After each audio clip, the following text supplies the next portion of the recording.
Je vais vous inviter à vous mettre au sol. Prenez éventuellement un petit tapis de yoga ou vous prenez un petit coussin comme moi et mettez-vous au sol. Je vais me reculer un petit peu pour que vous me voyez.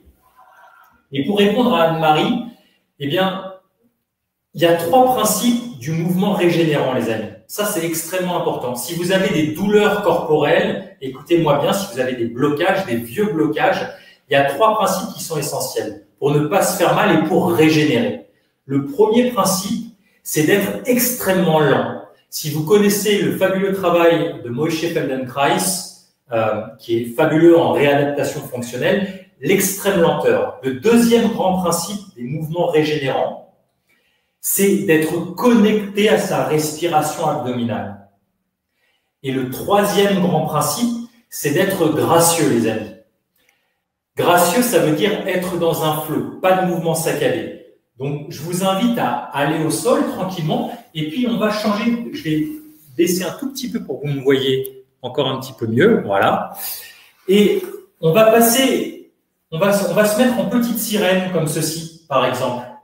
Donc,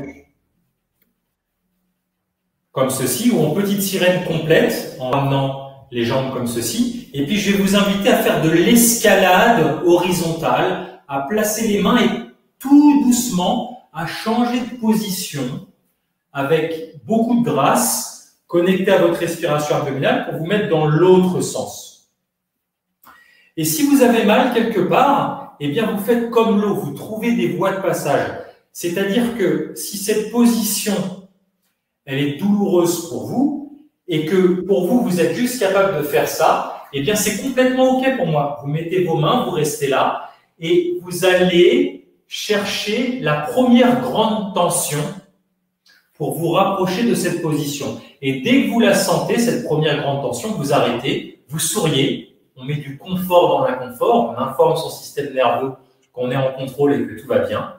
On se sécrète plus de dopamine et plus de sérotonine sur une chose aussi simple, les amis, que mettre un sourire ici. Ça change complètement votre chimie intérieure. Et puis, vous restez, vous respirez en souriant pendant 30 secondes. Et vous allez voir que la gravité, la posture va faire son travail progressivement et va libérer ce qu'on appelle les champs contractiles, les chaînes musculaires qui ont été impactées.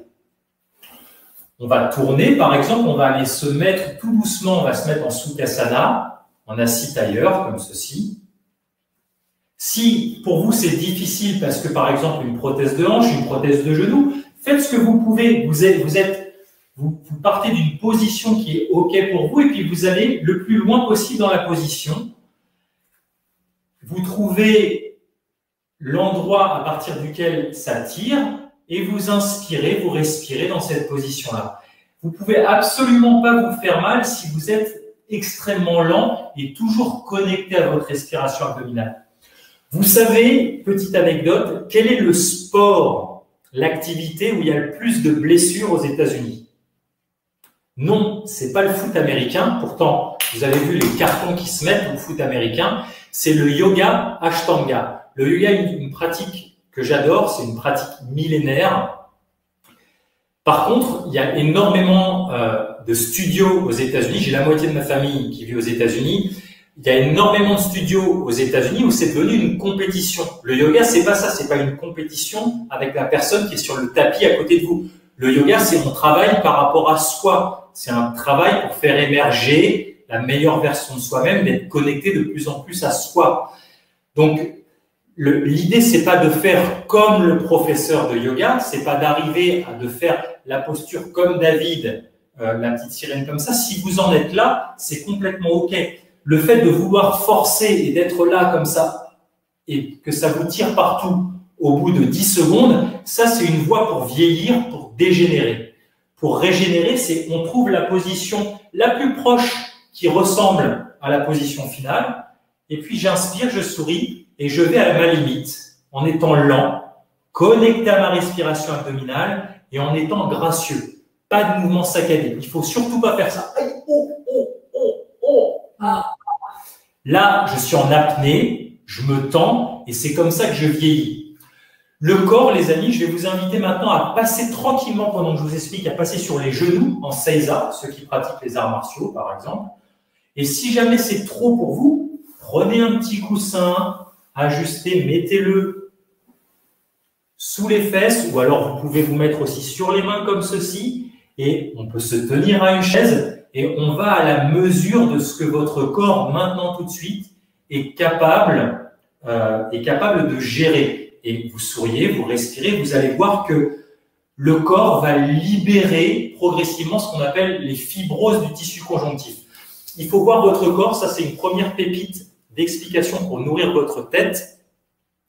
C'est que le corps fonctionne c'est un seul et même tissu. Il fonctionne comme une pelote de laine de grand-maman. Souvenez-vous, votre grand-maman, cette grande pelote de laine qu'elle avait pour tricoter. Quand il y a des nœuds dans cette pelote de laine, vous ne pouvez pas prendre toute la pelote et tirer comme ça. D'accord? Si quelqu'un qui force, il est en train de tirer sur son corps comme ça. Si le corps n'est pas prêt à faire cette position comme ceci ou un seiza comme ceci, qui se met dans la position au bout de 5 secondes, 10 secondes, il a mal partout, c'est qu'il est en train de tirer sur la pelote de laine comme ça pour essayer de la démêler. Ça va faire des gros nœuds. Ce qu'il faut faire, les amis, c'est d'aller prendre une extrémité de la pelote de laine et aller dénouer nœud par nœud. C'est-à-dire qu'il y a un ordre chronologique pour libérer ce qu'on appelle les fibroses du tissu conjonctif, des fascias. Tous les vieux blocages que vous avez, il y a un ordre dans lesquels les lâcher. C'est pour ça que si vous êtes en conscience, là, ça fait partie de ce que je propose. Ce sont des mouvements primitifs, on appelle ça des postures archétypales en conscience. C'est ce qui va vous permettre de dérouler votre pelote de laine avec beaucoup de respect et de douceur. Là, c'est le professionnel de santé, l'ostéo et le kiné qui vous parle avec plus de 25 ans d'expérience. Il y a énormément de thérapeutes qui sont encore dans le no pain, no gain. Ça veut dire pas de douleur, pas de progrès. Je pense qu'il faut vraiment que vous les invitiez à un de mes stages ou au webinaire pour comprendre que la voie, c'est à travers le respect et la douceur du corps. Si tu pousses, le corps se tend. Donc, c'est vraiment, vraiment hyper important. Et le beau message, le message vertueux, c'est que c'est accessible tout le temps. Il n'y a jamais d'âge. Le meilleur moment, c'était il y a 10 ans. Le deuxième meilleur moment, c'est maintenant. Dès que tu comprends les principes, de commencer à vivre avec ces principes-là. Et j'ai envie de vous partager, quand socialement c'est acceptable, mets-toi au sol 2 minutes par jour, au moins 2 minutes par jour. Une dernière chose que je vous montre, là je vous ai montré trois postures archétypales. Sukhasana, assis tailleur comme ceci. On passe tranquillement en petite sirène, décomplète ou complète. On harmonise ce qu'on appelle un chant contractile. Ensuite, on passe de l'autre côté. Et ensuite, on passe en seiza, d'accord, sur les genoux. Imaginez, mettez-nous dans le chat qui est musicien ici. Et tous les musiciens qui sont sur ce webinaire, vous savez pertinemment que avant de jouer, par exemple, votre guitare, qu'est-ce que vous faites? Vous l'accordez. On accorde sa guitare, on accorde son instrument. Vous êtes d'accord avec moi? Le corps humain, les amis, c'est un instrument de musique. Point barre. Plus vous passez de temps au sol, plus vous allez accorder votre instrument de musique. Pourquoi? Parce que le sol est l'accordeur universel. Ça fait 4,5 millions d'années, les amis, qu'on s'est redressé, qu'on est devenu bipède.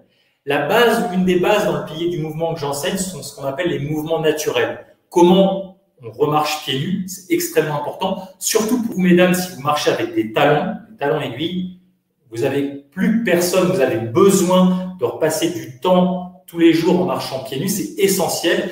Et on va parler de ces mouvements naturels, basiques. Les postures archétypales en font partie.